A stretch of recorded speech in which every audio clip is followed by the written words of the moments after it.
Nuestra herencia reformada, con los pastores John Edgar Sandoval y Rodrigo Andrés Espinosa.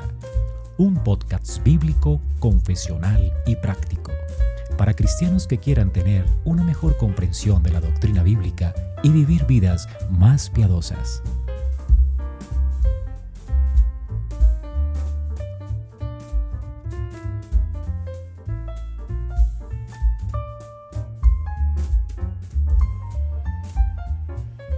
Hola, ¿qué tal? Somos los pastores Rodrigo Andrés Espinosa y John Edgar Sandoval. Les damos la bienvenida a su podcast, Nuestra Herencia Reformada. Este es nuestro 7º episodio.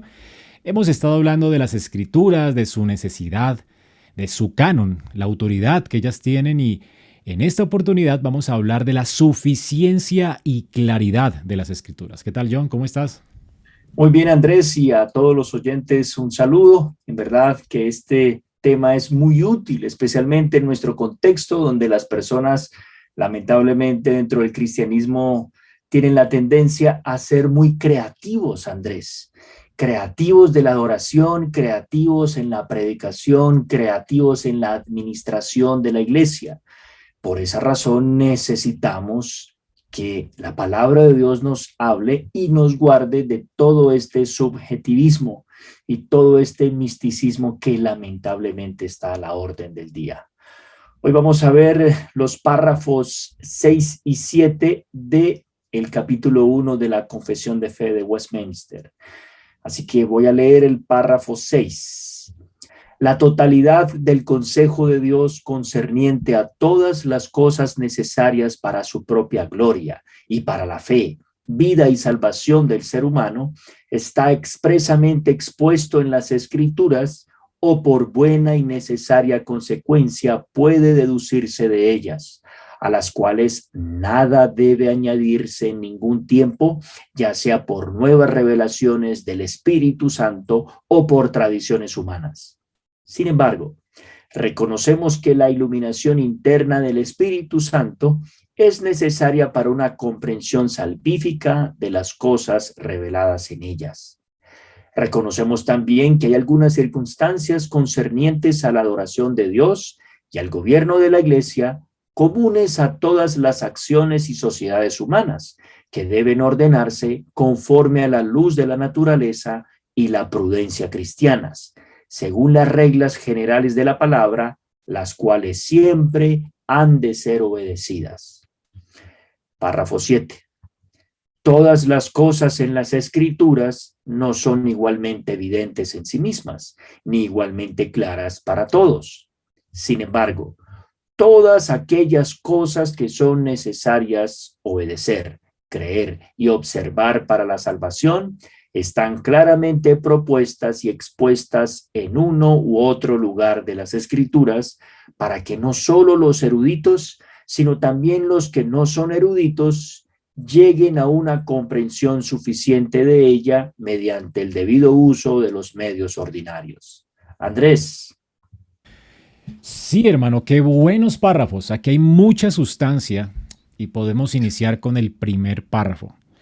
Hay 4 cosas a tener en cuenta aquí para conocer todo el consejo de Dios concerniente a todo lo necesario para dar gloria a Dios con las cosas que creemos y con lo que hacemos, y de hecho todo lo necesario para la salvación. En primer lugar, necesitamos tener en cuenta la clara enseñanza de la Escritura, es decir, aquello que está expresamente expuesto en ellas. Hermano, la Biblia es la única fuente para obtener este tipo de sabiduría. A veces, como usted dijo al comienzo, la iglesia hoy en nuestro tiempo es muy creativa. Y la Biblia es muy clara en cuanto a lo que le agrada a Dios, tocante a nuestro servicio a Él, en nuestra adoración, cómo se debe organizar la iglesia, y no nos da oportunidad para la creatividad. De hecho, la Biblia antes condena el corazón nuestro y la creatividad nuestra. Muchas veces tenemos cosas tan creativas como lo hizo Israel cuando se apartó de la Escritura, de la suficiencia de la Escritura.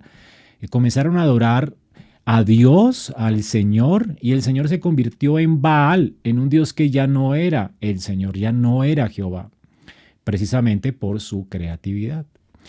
Así es que la Biblia nos da limitaciones en cuanto a nuestra creencia, la forma de culto, a lo que hacemos en la iglesia, el sistema de gobierno y todo lo que hacemos en la iglesia. La Biblia es la fuente principal para obtener esta sabiduría.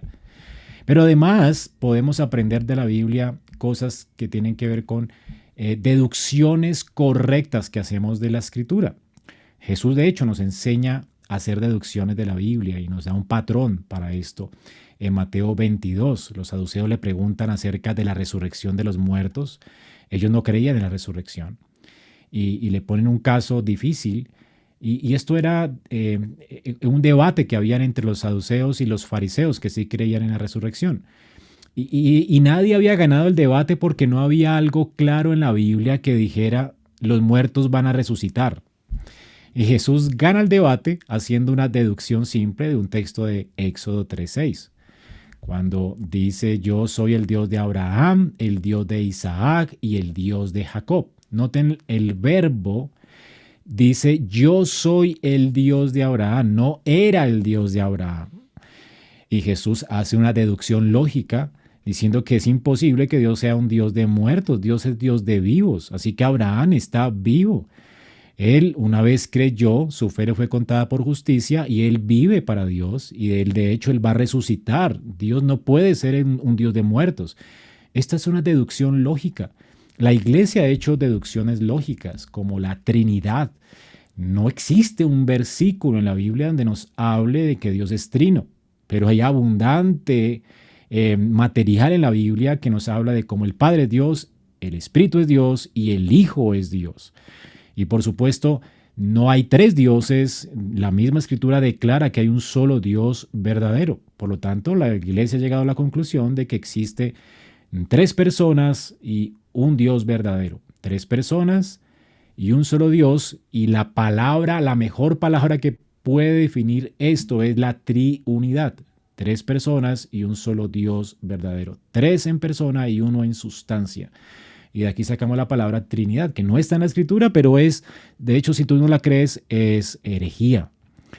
Y por eso la confesión rechaza entonces, por implicación aquí, lo que los teólogos hoy han llamado biblicismo estrecho. El biblicismo solo acepta como autoridad aquellas cosas que están expresamente en la Biblia, o sea, que son textualmente expresadas en la Biblia. Si no está en la Biblia, no lo creo. Bueno, allí tiene la Trinidad. Entonces no la vas a creer, eres un hereje. Algunos hermanos que aprecio mucho dicen, bueno, aquí en la Biblia no hay un lugar donde, por ejemplo, se bauticen niños. Bueno, es que hay que hacer deducciones lógicas para creer en el bautismo infantil. Es una deducción lógica. Dios nunca ha menospreciado a los hijos de los creyentes. Le llama sus hijos en toda la Biblia. Es algo absurdo pretender que en el Nuevo Testamento ya se hayan descalificado cuando nunca se ha hecho, ¿no? Entonces hay que hacer deducciones lógicas aún para el bautismo infantil. No lo abrazamos porque sí, ¿verdad? Lo abrazamos porque entendemos que la Biblia no explícitamente no es que lo diga, pero sería inconsistente con la Biblia no hacerlo, porque toda la revelación de Dios apunta a que Dios ama a nuestros hijos y son de Él. Así que el Señor también nos enseña a hacer deducciones lógicas de la Escritura. ¿Qué podría decir de esto, John? Sí, Andrés, es bastante apasionante este tema, porque algunos piensan que la lógica es algo diabólico, enemigo del cristianismo, algo que hace parte de los incrédulos, o que si usamos nuestra razón vamos a salirnos de la revelación de Dios. No es necesariamente cierto. Recuerden que esa famosa frase de Tertuliano, ¿qué tiene que ver Atenas con Jerusalén? Tiene un contexto. No es necesariamente que no haya que usar la razón. Realmente la mayoría de los errores en la interpretación bíblica ocurren porque una persona está usando una lógica incorrecta y no está deduciendo por buena y necesaria consecuencia. Son términos lógicos que están utilizando nuestros hermanos en Westminster. Todos ellos escribían y sabían porque habían estudiado las normas de la lógica que son patrimonio de la humanidad. Dios nos hizo como seres racionales. Dios quiere que nosotros aprendamos a ver en su palabra de manera lógica implicaciones que se derivan directa e indirectamente de sus mandatos. Por ejemplo, pensemos en el mandamiento de honrar a nuestros padres. ¿Qué dice el mandamiento? El quinto mandamiento: honra a padre y madre. La Escritura, al enunciar esto expresamente o explícitamente, también de manera implícita está diciéndonos que está mal deshonrarlos. Nos está diciendo también que tanto al padre como a la madre, ambos deben ser igualmente honrados. Y podríamos seguir. De hecho, en los catecismos mayor y menor se desarrollan respuestas relacionadas con los 10 mandamientos, en donde se nos muestran qué es lo que el mandamiento ordena, pero también qué es lo que el mandamiento prohíbe. Y de esa forma se nos está diciendo a nosotros que debemos pensar y reflexionar en lo que la palabra explícitamente está diciendo, pero también en lo que implícitamente nos quiere decir. Esto es importante, Andrés, porque en la Confesión de Londres, que es la que usan nuestros hermanos bautistas, esta parte no aparece, esta parte la recortaron, porque precisamente ellos no están de acuerdo con muchas doctrinas que se derivan o se deducen de el cuerpo doctrinal interpretado de manera lógica, por buena y necesaria consecuencia. Pero aquí es donde cabría preguntar por qué sacaron unas doctrinas que se deducen, pero no sacaron otras que también son deducibles. Muy bien, sigamos entonces notar esta preciosa distinción, porque hay doctrinas, repetimos una vez más, que explícitamente están allí. Jesús es el Hijo de Dios, está ahí, pero también se deduce por la adoración que se le rindió, por lo que se espera de él, por la forma como él se atribuyó autoridad. En fin, podríamos seguir y seguir. Los reformadores sabían que una vez que dejaran este asunto de la autoridad de la palabra de Dios sobre la autoridad de la iglesia, para que las personas individualmente empezaran a interpretar por su propia cuenta la escritura, se abriría, como se ha dicho, una compuerta o una caja de Pandora, recordando la mitología griega, para que saliera toda suerte de doctrinas. Eso lo predijeron incluso los romanistas, los teólogos católicos romanos, porque se estaba confundiendo lo que es el libre examen de la palabra de Dios, que es ver nosotros mismos lo que Dios enseña en su palabra, con la libre interpretación. El libre examen de la escritura no es lo mismo que la libre interpretación.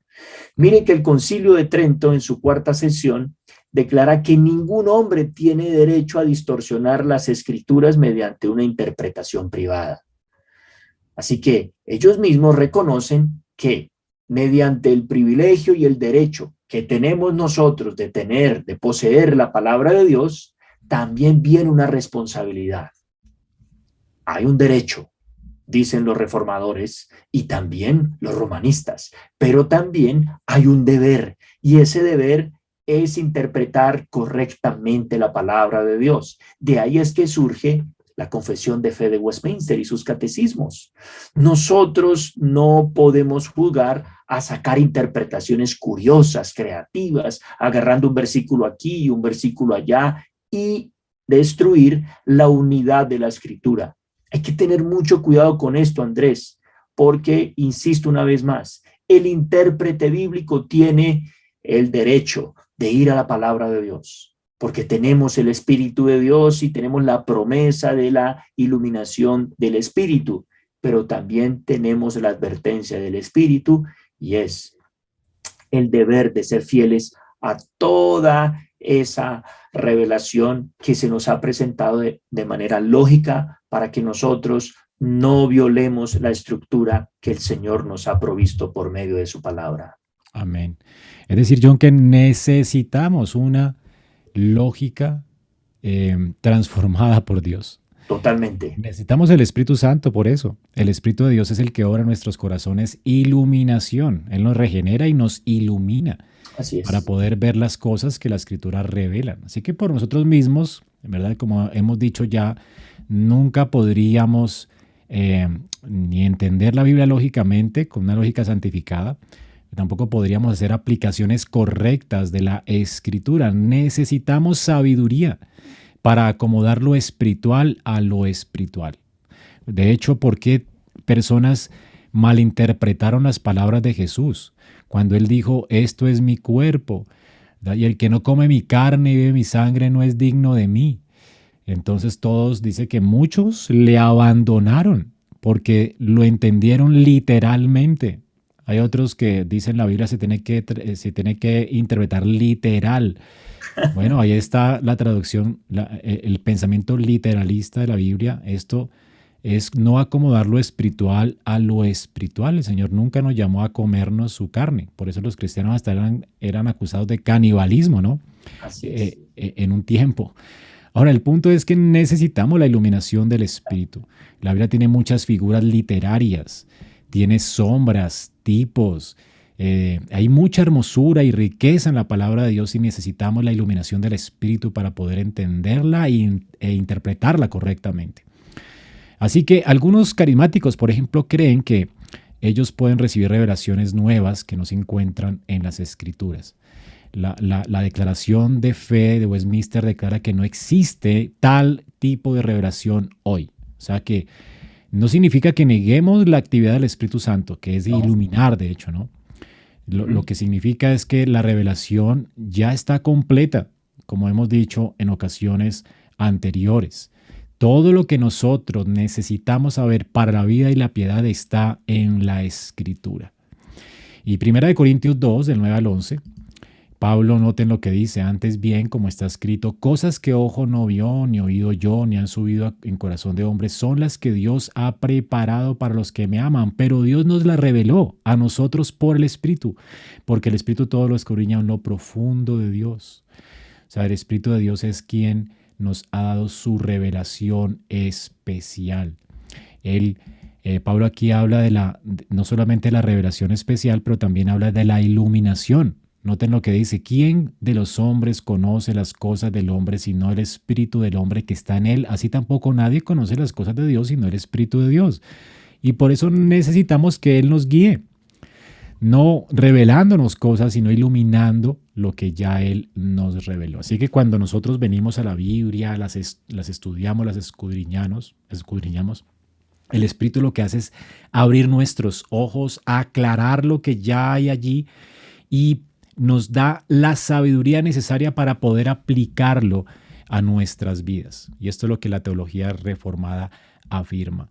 Afirmamos pues la importancia de la iluminación del Espíritu. Es el que arroja luz a nuestros corazones para que entendamos lo que ya Dios reveló a los apóstoles y profetas en las Sagradas Escrituras.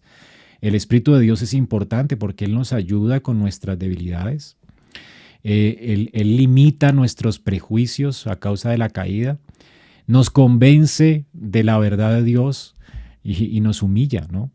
Y por eso es necesario realmente que el Espíritu de Dios nos ayude. Y finalmente ese párrafo habla de la necesidad del uso de la luz de la naturaleza y la prudencia cristiana. No sé si tú podrías profundizar un poco acerca de esto, John, qué necesario es para la iglesia hoy, ¿no? Muchísimo. Otra vez volvemos al tema de la lógica.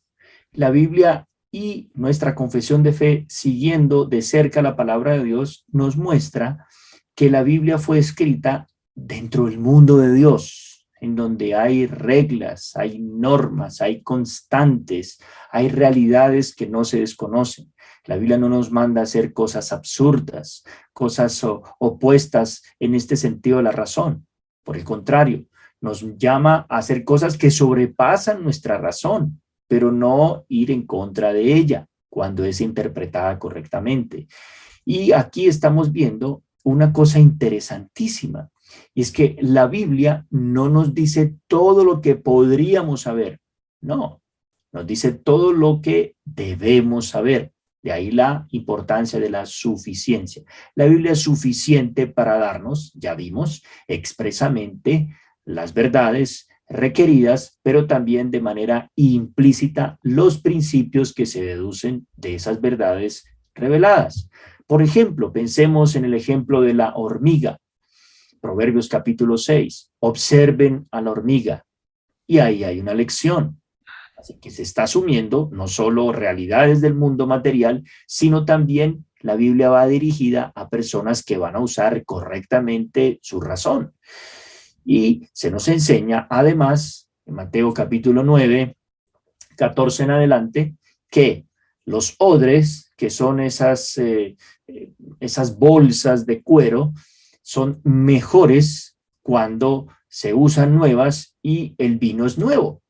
Así que Jesús está aquí asumiendo que quienes le están escuchando son personas racionales. Del mismo modo podemos observar el tema de los cultivos, el tema del día a día, el tema de la salud, en estos días que se cuestiona acerca si debemos o no debemos utilizar la ciencia. Bueno, si es ciencia, si realmente es ciencia, por supuesto que la palabra de Dios está aprobando este tipo de prácticas. La iglesia nos necesita enfatizar constantemente el buen uso de la razón. No es, como ya hemos dicho, que el cristiano tenga que renunciar a su razón. No, el cristiano, por la gracia del Espíritu, ahora es librado de la tiranía de su propio pecado, que lo lleva a usar mal la razón para justificar su pecado. No, ahora ese sentido común santificado, por decirlo de alguna manera, nos enseña dos aspectos, o quizás tres. Vamos a usar aquí los tres asuntos de los que habla nuestra confesión en estos párrafos. Entonces, número uno, la adoración. Por ejemplo, Andrés, ¿a qué hora nos vamos a congregar? La Biblia no lo dice. Bueno, estamos usando la razón. ¿Qué sería lo justo? Ponernos de acuerdo como iglesia y congregarnos en el tiempo más adecuado para todos los hermanos. Ese es un ejemplo. Pero una cosa distinta es decir, no nos vamos a congregar el domingo. Eso era para otra época. No, porque eso sí está expresamente establecido en la palabra de Dios. Pero aquello que no está expresado, sino que es deducible, eso sí necesitamos desarrollar un sano sentido común para el beneficio del pueblo de Dios. Un segundo ejemplo es el gobierno de la iglesia. En la Biblia no tenemos, por ejemplo, cuántos pastores deben haber en una congregación. Se nos dice que varios, y ese varios es más de uno. Pues bien, el sentido común santificado otra vez se requiere en esa circunstancia, en esa situación. ¿Cuántos se necesitarían para una congregación de 1000 miembros? Bueno, lo más sensato es que hayan más que en una congregación de 100 miembros.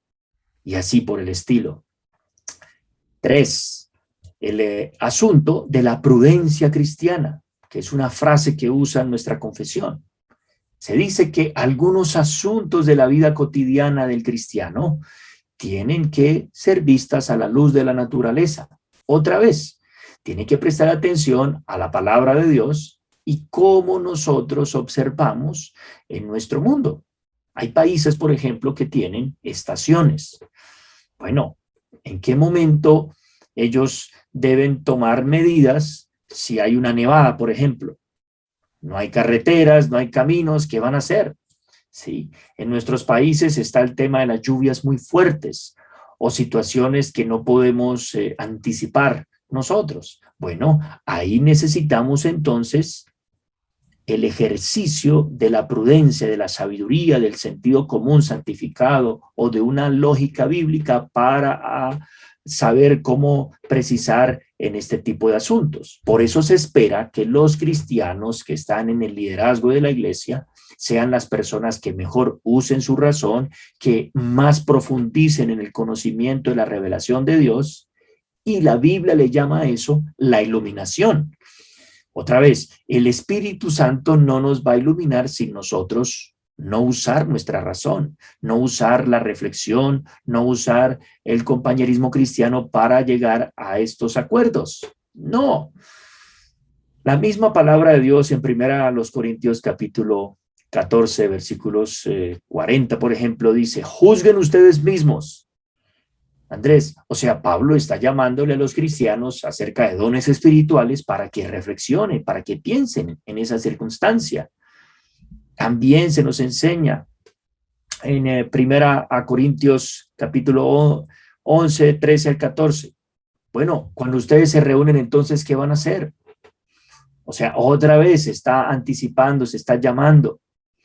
Y se concluye en el versículo 26 del capítulo 14, primera a los Corintios, que se haga todo decentemente y con orden. Es decir, conocen ya los principios expuestos claramente en la Escritura, ahora empiecen las deducciones. Otro ejemplo, en el caso de la predicación, Pablo le está escribiendo a Timoteo de manera inspirada, Escritura, pero luego le dice, considera lo que te digo. Segunda Timoteo 2. Y el Señor te dé entendimiento en todo. Entonces, Andrés, aquí encontramos una forma muy pastoral, muy práctica, en que nuestra confesión, en lugar de ser una especie de camisa de fuerza que nos impide a nosotros actuar, por el contrario, nos libera, nos da un paradigma, nos da principios para que obremos dentro de los límites del sano juicio y la sana interpretación y aplicación de la palabra de Dios. Amén. En estos días, por ejemplo, de pandemia, hace un año pasó la pandemia y la iglesia se reunió por internet, ¿no?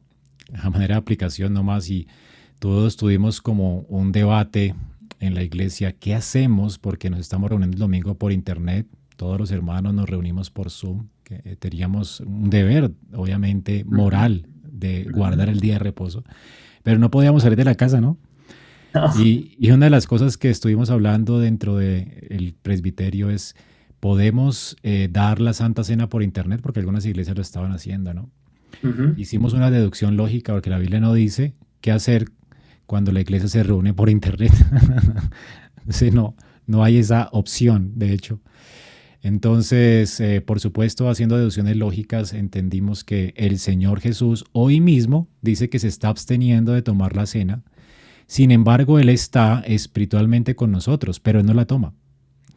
Y hicimos una aplicación lógica de eso, ¿no? O sea, también podemos esperarnos y tomar la cena cuando regresemos y nos podemos ver físicamente, ¿no? Si el Señor se abstiene ahora, ¿por qué nosotros no podemos abstenernos hasta estar juntos nuevamente? Porque la Santa Cena indica que los creyentes tienen comunión física. Y de hecho, Cristo físicamente va a venir en las bodas del Cordero y va a celebrar la Santa Cena con nosotros físicamente. Y Él está esperando este tiempo. Y si Él espera, ¿por qué nosotros no esperarnos hasta que la pandemia pasó y pues ya estamos juntos, ¿no? Esta manera de aplicación. Y bueno, una de las cosas que pasó en la Reforma es que la doctrina de la autoridad y la suficiencia de la Biblia, por supuesto, incrementó la necesidad de que la escritura fuera puesta en las manos de la iglesia. Lutero defendió esto, de que toda la iglesia tiene derecho a tener la Biblia en sus manos. Pero al mismo tiempo, él defendió también el hecho de que la gente interpretara la escritura.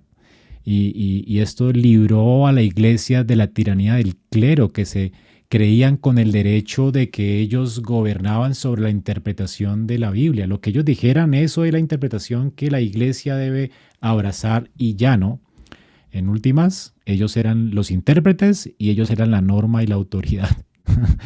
Entonces los reformadores lo que hicieron fue darle a la iglesia a las personas la escritura. O sea, ellos tenían que leer las Biblias y de hecho podían juzgar al predicador, como lo hicieron los de Berea, ¿no? Si él hablaba o no conforme a las escrituras. Porque entendemos que la Biblia es lámpara para nuestros pies.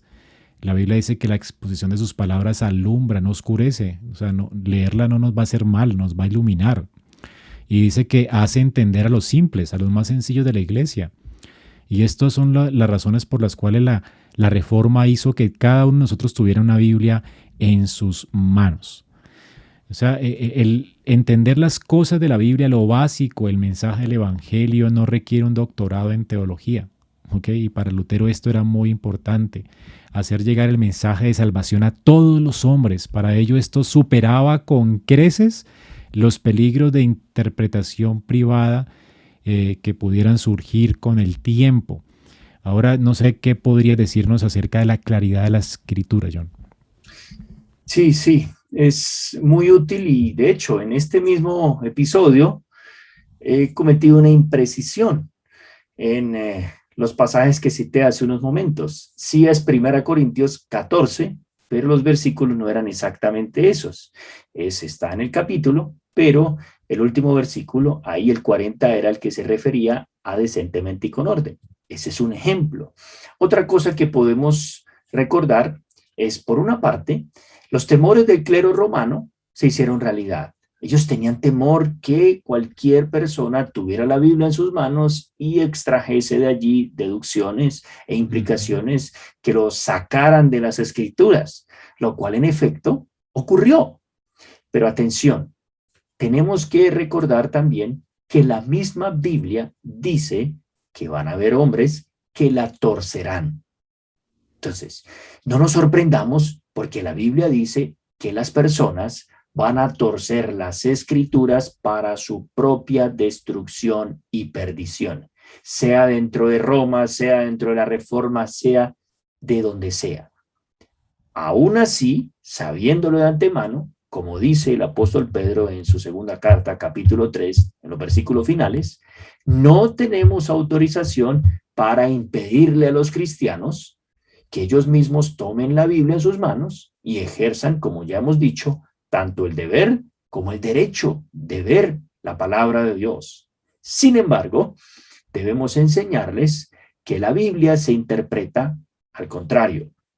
No es que lo implícito o lo que está oculto es lo que interpreta lo claro. No.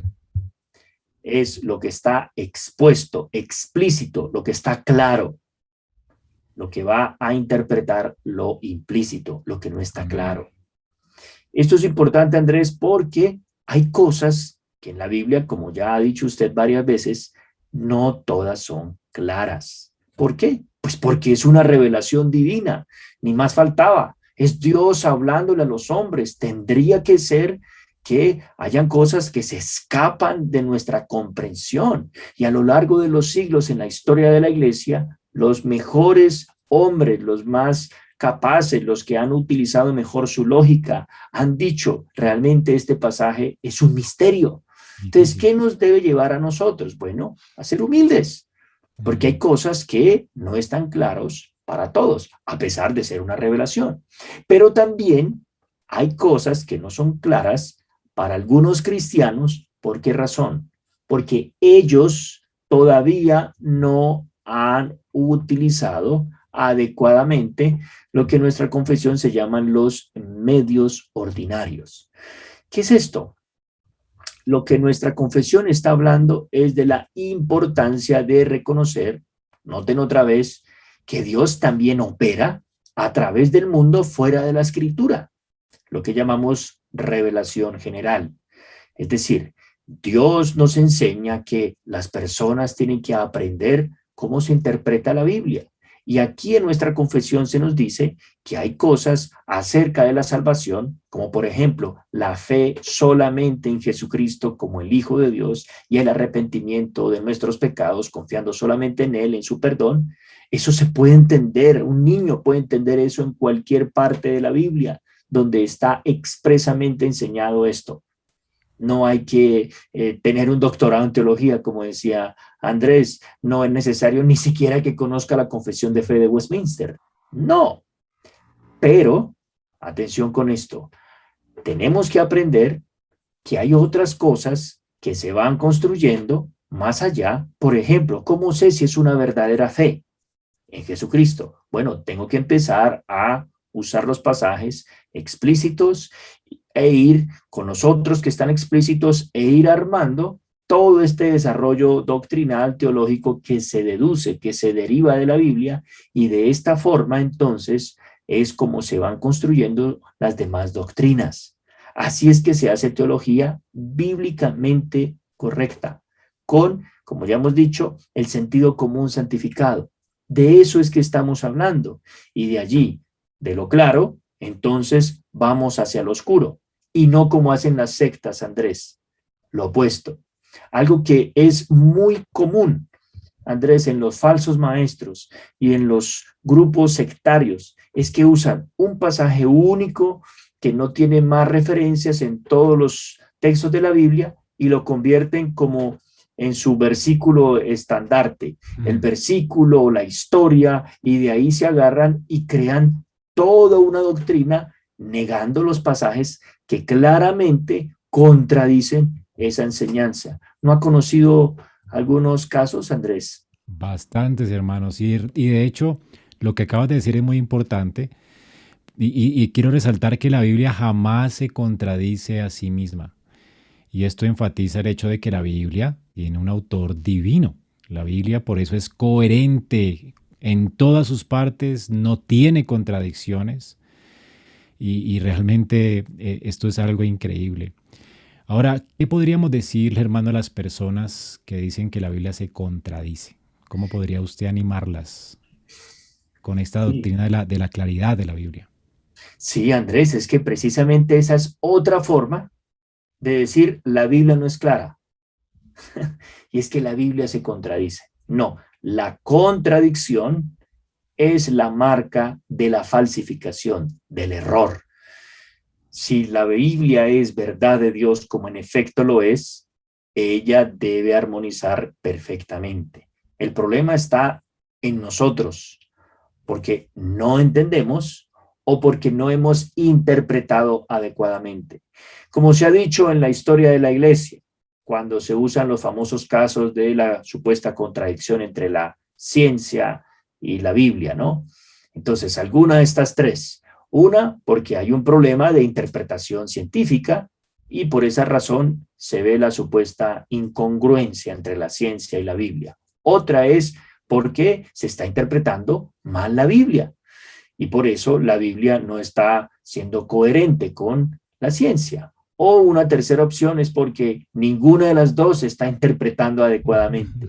No, el mismo Dios que es fuente de verdad en la revelación general, fuera de la Biblia, es el mismo Dios que nos ha revelado la Biblia y fuente de verdad. Por eso tenemos que esforzarnos, tenemos que orar, tenemos que prepararnos y en lugar de invertir miles y miles y miles de millones y dinero y todo eso que se invierte en muchos grupos para ser creativos, en la adoración creativos, en otro tipo de cosas, debiese invertirse en la formación de los ministros para que nosotros podamos producir comentarios bíblicos, para que nosotros podamos tener mejores y más teólogos en nuestro contexto, Andrés, gente que nos ayude a entender la Biblia, porque la Biblia no nos llegó primero a nosotros. De esa forma, estamos yendo hacia atrás, dándonos cuenta que sí, esto que estos hermanos interpretaron de estos pasajes, nosotros podemos verlo también. Y de ahí la importancia de ver cómo es que armoniza la palabra de Dios. Pero bueno, eso es tema para otros episodios.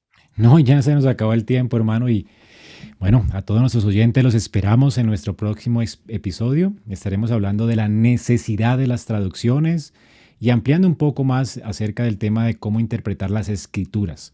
Si fue una bendición para usted este episodio, comparta, Por suscríbase. favor. Si tiene dudas, recuerden, esperamos sus preguntas y comentarios. Vamos a hacer un episodio para esto.